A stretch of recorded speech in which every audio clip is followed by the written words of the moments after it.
Hey everybody, welcome back to the channel. Little update on my mini cabin, portable cabin, I'm going to call it. Mobile cabin, mini mobile cabin. It's coming along great. Made pretty good progress on it, had some really good things go on, and I screwed up something big time. I'm going to talk about the good stuff first. Let's go check it out, see what this thing's looking like. Don't mind the lighting in here. Have a look at this, guys. Pretty proud so far. I built a custom door, and this is not your usual custom door. The first door I ever built in my life. This is actually 2 sheets of 3/4 plywood together. I took the skill saw, I actually ripped lines in it, just 1/8 of an inch to make it look like board. Trimmed it all out. This is all spruce. You see how thick the bad boy is with the trim and everything on. It's 2 1/4 inch thick here. It's all trimmed out right nice, so you can't tell there's, and anyway, there's plywood. The inside of it I haven't finished yet. Probably going to do the inside of the cabin with actual pine, so this is what we're thinking. Got a nice handle latch down here on it. Door frame is all done, built in. Got the striker plate in. She's good to go. Watch this. Watch how nice this closes. Check this out. Look at that. First door I ever built in my life, and it shuts like a friggin' factory one, I'll tell you that. The inside, thanks to a very good friend of mine, donated some insulation, some used stuff that he was using it around his garage to skirt it for a bit, but I got enough from him that I get there done. This whole side wall is all done around here, and I even got the end done here. Thank you so much. Big shout out to Ian, good friend of mine, for donating the insulation. So all I have to get now is enough insulation to do this one long wall here with the long window, and it's got this big window, and by the way, the windows are already in also. Couple sheets will do this, and 3 will do the ceiling. So it's only 1 inch rigid board. I didn't want to use any kind of batted insulation in case of any kind of water infiltration. Man, I gotta tell you, I'm proud of that door. Check this out again. We gotta look at this one more time. Watch this. How's that? And I'm not a carpenter. Anyway, check the window out. They're in, all trimmed out, and when I go outside, funny thing I did too, that's a mobile home window, but it's all blacked out. It's just dust right now from sanding. It actually cleaned up pretty good, all painted in black. Pretty dark along here to film with a GoPro. Front wall is all done also. Like the whole thing is done with a stain. And this is where the bad ends and the good ends and the bad starts. I messed up big time. We went around to a bunch of places.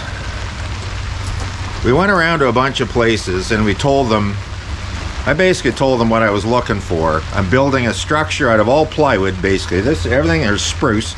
It's spruce plywood, spruce strap, and so it's spruce. I want to give it some color. I don't want to go natural color, but I want to put like a urethane, a varathane, whatever coating. I wanted to put something on it. So like the corners and all the trim here and everything, I could sand it down and make it, I mean, it's smooth now. It was done with 220. But I wanted to sand it all down, and I wanted almost like a build-up, a coating on it. So then we got looking at something called spar urethane, spar varnish. There's a product Minwax make, and they call it Helmsman spar urethane. And we bought a gallon of it. Here it is. And that is not cheap stuff. That's $100 for a gallon of that. Anyway, we bought that with the intent of putting it on. So here was the deal. We went around to a bunch of paint stores first. 3 different hardware, actually not paint stores. That was a problem maybe. Went to 3 hardware stores. I'm not gonna say the names. Talking about what I wanted to do. And Minwax make a product, Minwax Color Shades or something they call it, is one they make, and it's a tinted varathane. I said, can I get something like that I can use in this? Well, no, that's only indoor use. Okay. So I said to 3 different stores, I said, what about if I buy this stuff? Minwax wood finish, penetrating stain, right? And use it over top and put the spar varathane on it. Oh, that'll be great. That'll work, they say. Well, that's awesome. So we go and buy it. We buy a couple quarts of the spar, or we bought a gallon of the spar urethane. We bought 2 quarts of the stain. I come out here yesterday all happy as a pig and a poop. I spent a little over 2 hours, and this whole thing's done. It's done. It's stained. It's all done underneath. Sorry about the lighting there, guys. It's all done underneath. On the bottom of it, like, it's stained. And only used 1.5 quart of that stain. I'm thinking, well, great. In the next couple days, I'm going to put this Helmsman Varathane on the... so I can read the instructions on the Varathane today. And it says that you can use over mid-wax wood stain, but for interior use only. And not recommended for siding. So, well, here we go. Am I ever shooting myself in the foot now? So, I'm going to try to put a Varathane product, and this stuff is supposed to take 3 coats, sand it in between every coat, which wouldn't be that bad with a palm sander, but still it's going to take a while to get the finish you want. But now that I know that I've put it over an interior stain, not exterior, I start reading on the min-wax stain thing, what happens, you put it exterior, well, it could possibly peel, crack, or fade, right? Well, it's not going to peel. It's a friggin' penetrating stain. It's absorbed right into the wood, right? As soon as you put that stuff on, brush it on, rag it out a bit, and it's already in there. The color's there. So I'm afraid to put the Varathane over it, the urethane I bought here, the Helmsman product, because I'm doing it outdoors. And what happens when I put 3 coats of that stuff on here, and say a year's time or 6 months, starts to peel? What a mess. So we're going to change, I'm going to pivot a little bit here, and the stain's on, I can't change the color. We're going to put Thompson's Water Seal over top. Get reading up in Thompson's Water Seal. It's not going to give me a build up like I want. And this thing's going to look more rustic when it's done, and that's fine, because that's kind of the goal I'm looking for anyway. But we're going to put Thompson's Water Seal on it. You can literally put the stuff onto the friggin' pump sprayer, they say, if you want. But I'll brush it on at least. I'll do a bit of a decent job on it. And that's going to seal it up, so it basically looks like beaded, water beading on a deck. I mean, I'm sure lots of you guys have done it on your decks and outdoor stuff, outdoor furniture. But anyway, because I wanted to get a build up, it would have looked nice. But I am proud of this door, the way the X and all this. Like, that was a lot of work. And I can't say I've ever built anything like that in my life. I've done some carpentry projects, but the trim work all around the windows and stuff, this was quite time consuming, considering that I made every piece of friggin' on this. It's not just to buy the material. I've already getting about 1.5 weeks into this now, quite a bit of work, because I made everything. I made my siding, I made all my trim. I even took the plywood on the door and cut it down and put saw cut marks in it. When I do the gable end up here, it's going to be done the same. It's going to have the saw cut marks, the same as this. And you can see, again, I did it also on the inside of the door. And it makes it just look like a panel door. I thought it gave it a neat look, trimmed it all out.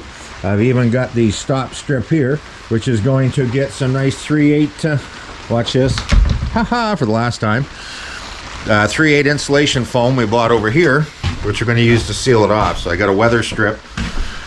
That after I get, you know what, maybe I should put this on now, because I was going to do the Varathane first, but it's a 3/8 clear foam weather strip, which will seal that door off real nice when you close it. So she's going to be one cozy little cabin, I'll tell you that. It's the knee is okay.